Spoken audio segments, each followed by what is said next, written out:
Mga kabida, sa magandang oras po sa lahat. Welcome po sa aking channel. Naku po, sumabog po sa galit ito hong si Attorney Nicholas Guzman po mga kabida, no?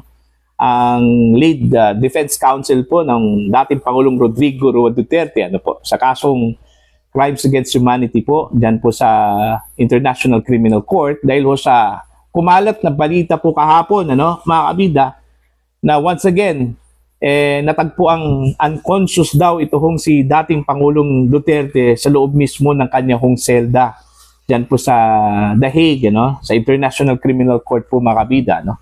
Kaya sabi po ni Guzman, hindi po yan totoo, fake news yan mga kabida. Nakakausap doon yung dating Pangulo, alive and kicking, ano? Sabi po ng abogado po ni PRRD po, ano? Ito, babasahin ko lang po mga kabida.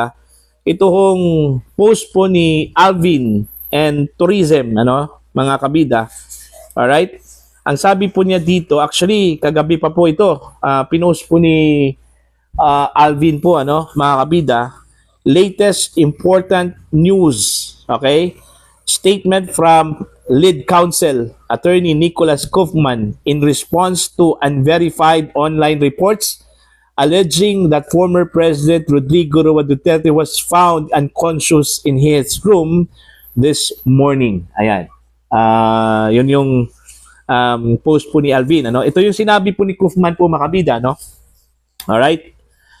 I would like to state in no uncertain terms that the information circulating on the internet suggesting that former President Duterte was found unconscious in his cell this morning is totally untrue. I have just spoken to him and he is stoically awaiting the judgment of the ICC Appeals Chamber on the matter of interim release. So hindi po totoo, ano? Actually, kagabi mga kabida, nung in-scan ko po yung online, ano, yung aking Facebook account, ano, mga kabida, lumabas doon sa aking timeline yung balita na nakita daw ito hong si dating Pangulong Rodrigo Duterte, ano, na nakahandusay daw mga kabida, walang malay, ano, sa loob mismo ng kanyang room, ano, doon po sa International Criminal Court detention cell, mga kabida. Sabi ko nga sa sarili ko, again? Diba? Kasi po kung naalala po ninyo, ano, meron pong report noon, ano, na dinala po ng ospital ito hong si Digong, ano, matapos pong nakita po makabida na unconscious, nakahandusay po sa loob mismo ng kanyang selda, no.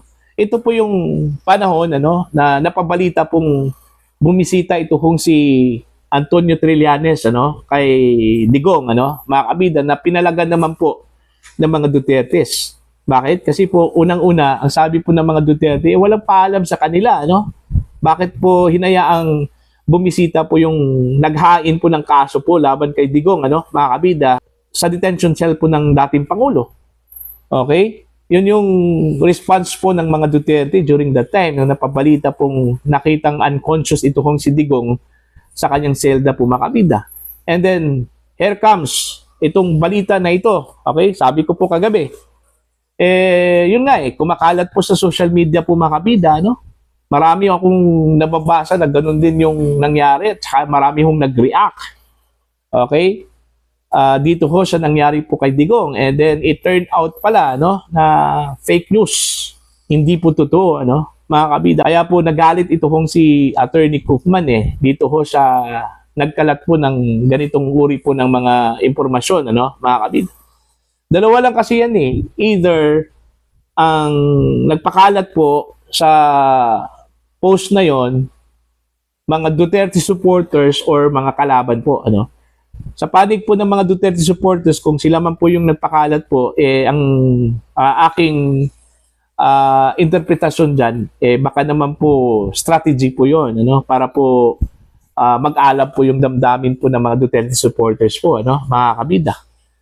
Okay? At saka baka magkaroon po ng pagkabahala ito hong International Criminal Court. Alalahanin po ninyo, ano, na ngayong November 28, sinasabi pong araw po daw mga kabida na magdesisyon ito pong appeals chamber ano ng International Criminal Court dun po sa interim release. Okay? Na hiniling po ng kampo ni dating Pangulong Rodrigo Roa Duterte ano. Okay? Dito naman po sa posibilidad na makakalaban po ano ang nagpakalat ho dito hindi na po natin 'yan dapat ipagtataka po ano kasi po may mga posibilidad na gano'n ano na sisirain ang Pangulong Rodrigo Roa Duterte ano mga kabida para lang po mapalabas po na hindi po siya karapat-dapat po doon ho sa interim release ano mga kabida. Okay? So yun po ang lesson learned lang po dito hindi po tayo masyadong magpapaniwala po mga kabida diyan po sa mga post ano kasi po baka yun ang kinukuha lang po sa atin dyan, lalong-lalo na po doon ho sa mga diehard supporters po ni dating Pangulong Duterte, yung emotion, mga kabida. No? Kasi po, pag once na makuha po nila yung emotion mo, magagalit ka, no? Kahit ano na lang po yung ipopost po ninyo dahil sa galit, mga kabida. No? So, it's a kind of strategy pa rin ano, ng mga kalaban, mga kabida, ng mga Dutertes po. Ano? So, yun po, no? Medyo nagkagulo po kahapon online, ano, dahil ho dito sa kumalat po na balita, no, na nakitang nakahandusay na walang malay daw ito kung si dating Pangulong Rodrigo Duterte. Sabi po ni Attorney Kaufman, alive and kicking In fact, excited po ang Pangulo, ano, o dating Pangulo, na dumating yung araw na yon, ano, para po malaman kung talagang pagbibigyan po siya ng appeals chamber ano doon po sa kanyang kahilingan na pansamantalang makalabas po mga kabida sa pamamagitan po ng interim release ano kung malala po ninyo ibinasura po ito ano ng chamber 1 po ng International Criminal Court yung hiling po ng dating pangulo na makalabas through interim release ano mga kabida dahil daw doon ho sa mga naging pahayag daw ng Vice President ano na sa tingin ho ng International Criminal Court Chamber 1 na parang adverse daw ano mga kabida sa kanila kaya yun ibinasura yung interim release appeal pero ngayon since umapila po sila sa appeals chamber so titingnan po natin yung argument po ng depensa ho dito mga kabida no I'm sure ang gagamitin po ng prosecution po ano or ng Chamber 1, mga kabida, dun ho sa kanilang pagbasura, yung kanilang nakita hong findings at yung adverse statement daw ng Vice President ano, sa hinihiling interim release po ng dating Pangulong Rodrigo Roa Duterte, mga kabida. So, yun po, no?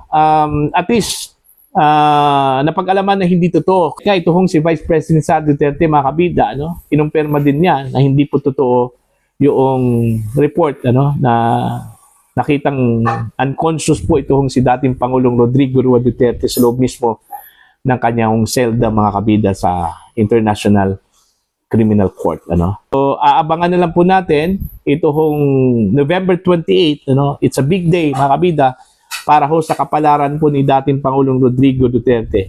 Kung hindi po siya pagbibigyan ho dito, kung ibabasura po ito ng appeals chamber po mga kabida, I don't know kung meron pa bang ibang paraan ano, para umapila no, mga kabida. Pero kung wala na, masasabi po natin mga kabida na tuloy-tuloy na po ito hong trial ng dating Pangulo. Okay, at saka yung pagkakakulong po ng Pangulo mga kabida, we are expecting na ito po ay mangyayari tuloy-tuloy hanggang matapos po ang kaso. Ano? Yun yung pinakamasaklap po doon. At ang tanong kung maabutan pa ba ng Pangulo o ng dating Pangulo ano, yung promulgation po ng kanyang case. Ano? Pagkakalam po natin, matagal daw itong kaso po dyan sa ICC, ano, mga kabida. Minsan, naabutin daw ito ng 8 years, 8 to 10 years. Kaya ang tanong po dyan, kung makakaabot pa ba ito hong si Digong, ano, sa ganung kahaba po ng trial po, no, mga kabida. Considering si Digong po ay 80 years old na po yan. May iniindang sakit, ano, mga kabida. Okay? So, para ho sa mga Duterte supporters, ipagdasal na lang po ninyo yung magiging desisyon po ng appeals chamber po ng International Criminal Court na sana pumabor po, no, kay dating Pangulong Rodrigo Roa Duterte. Para po sa inyo mga kabida, please comment down. Sa mga hindi pa po subscribers sa aking channel, please subscribe. Just click the subscribe button, click the notification bell, click all para updated po kayo mga kabida sa aking mga uploads. Maraming salamat po sa inyo lahat.